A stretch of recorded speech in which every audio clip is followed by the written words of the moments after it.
The name's Mixed Martial Mike. My problem, no pleasure. Welcome, guys. I'm noticing this narrative that Evan Peters can't be Quicksilver from the X-Men movies because of the Funko Pop, or because Wanda came out herself and said that he wasn't Pietro Maximoff, when we all know he's not fucking Pietro Maximoff. Are we watching the same show? We know he's not Pietro Maximoff. Of course not. He can't be. That's why they had Darcy say that beautiful line if they recasted Pietro. It's actually quite interesting why you're seeing all these YouTubers push that there's actually little chance that he's Quicksilver.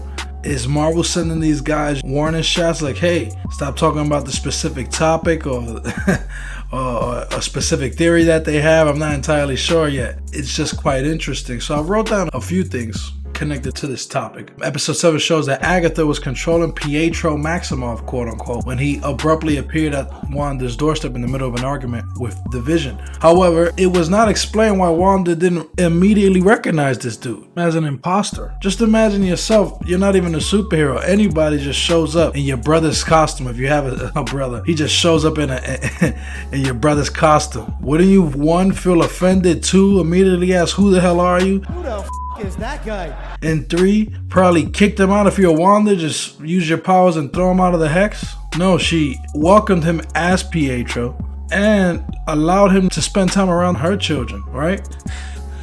We could have been a good couple. We could have had something special. But you one crazy ass bitch. So I don't see that making any sense other than she had a sense it was her brother, but from another universe. She had a feeling of family even though your man looked completely different. It wouldn't make any sense if it was anybody other than another universal version of her brother. So as I said earlier, Wanda stating that it wasn't their uncle to the kids doesn't prove anything other than what we already knew, which is that he's not Pietro Maximoff. I see a lot of theories that he may be Senior Scratchy. Senior Scratchy? Really? Senior Scratchy could be Nicholas Scratch, I guess, from the comic books is what I'm hearing, right? Why couldn't he be the rabbit? Why Nicholas Scratch just can't be the rabbit? Why does he have to be the rabbit and Evan Peters Quicksilver? Why is it such a push to dismiss this theory? Just to make it clear, I do not believe he's Senior Scratchy, because that would be horrible. I don't want Evan Peters to be Senior Scratchy. I don't want him to be Nicholas Scratch either. They could scratch my balls with that concept. I do not want that. I want the multiversal implications of Peter Maximoff joining the MCU. That's what I want. Usually these commercials are pretty tongue-in-cheek and they kind of have hints and winks at specific details of Wanda's past, details about her characteristics, or some connection of sorts. This commercial had a lot more of a three-dimensional sense. And what I mean by that, the Nexus is of course connected to Wanda as she's a Nexus being, but the implications of the larger Multiverse of Madness sequel to Doctor Strange is pretty clear to me. I don't think they can have a Nexus commercial and then try to navigate away from this Pietro Evan Peters situation. I don't believe that you can get away with that, especially when you own both characters. You own them now, so use them at your disposal. This brings me to the attack, or the supposed attack at the post-credit scene. I don't necessarily believe that was an attack. Monica's eyes was purple because she can sense energy, and she saw the energy coming from those vines due to her powers. So it wasn't Quicksilver, and his eyes weren't purple either. We're not too sure if he was possessed by Agatha at that moment. I saw some people allude to his clothing with a similar color to his first outfit that he showed up to in episode 5. Maybe that is something to pay attention to, but Snooper's gonna snoop. And the way he delivered it was actually more like a question. Snooper's gonna snoop. And I guess you can interpret that in many ways, but I don't interpret that as an imminent attack. So you believe killer's gonna kill. How about robber's gonna rob? Give me your shit. So when Agatha unveiled herself as the big bad, as Agatha Harkness, right? She clearly was showing herself as possessing Evan Peters Quicksilver, or Pietro Maximoff in quotation marks. She was not possessing Wanda at that moment. So it doesn't explain why Wanda was able to accept him so easily. It also pretty much throws out the theory that Evan Peters' Nightmare on Mephisto. I don't believe that level of a villain needs to be possessed. They can probably handle that type of responsibility themselves.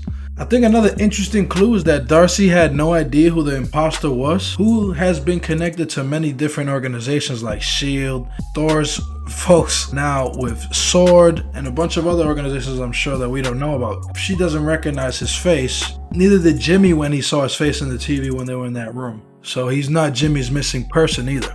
So the X-Men do not exist in the movie franchise in the MCU after all? Well, you know, it's not like a meta. It's not like Darcy has seen the X-Men movie franchise in her universe. In the MCU universe, the purple magic was going to his back. That could have been to conceal it from Wanda, or to show it wasn't Agatha actually taking over his body. She put a spell on him. Which also explains the double references, his wacky demeanor, even his Pietro Maximoff inspired super speed trail that he leaves behind when he is running. Supersonic the Hedgehog trail. I guess another question I do have is, did he use his super speed to startle Monica? Because it was pretty clear that nobody was around, or it seemed like nobody was around, and then he just popped up out of nowhere. That is something that he could easily do. My closing thoughts would be that not only would it make sense that the Nexus is opened up and that all these universes are now joining forces or kind of overlapping, so there's influences on top of each other. You know, there's only going to be an influence on the MCU, but I do want to see some overlap. I think just imagining two universes coming together, I think that is such an amazing proposition. You cannot let that go. Let it happen. It's inevitable.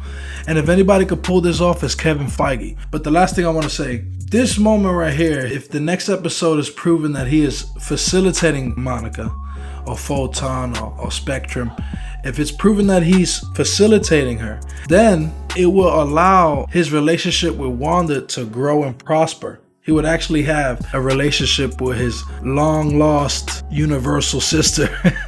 I believe there's such an exciting concept that they're bringing in the multiverse, and there's implications with Spider-Man 3, and I'm a huge Spider-Man guy. That's my favorite superhero. Just imagining 3 Spider-Men in the movies, and it's almost like if it's not Peter Maximoff, then the 3 Spider-Mans aren't gonna join the movie. You know what I'm saying? Do you get me? I'm gonna close it out right there. Thank you guys for watching. You have a great day, man.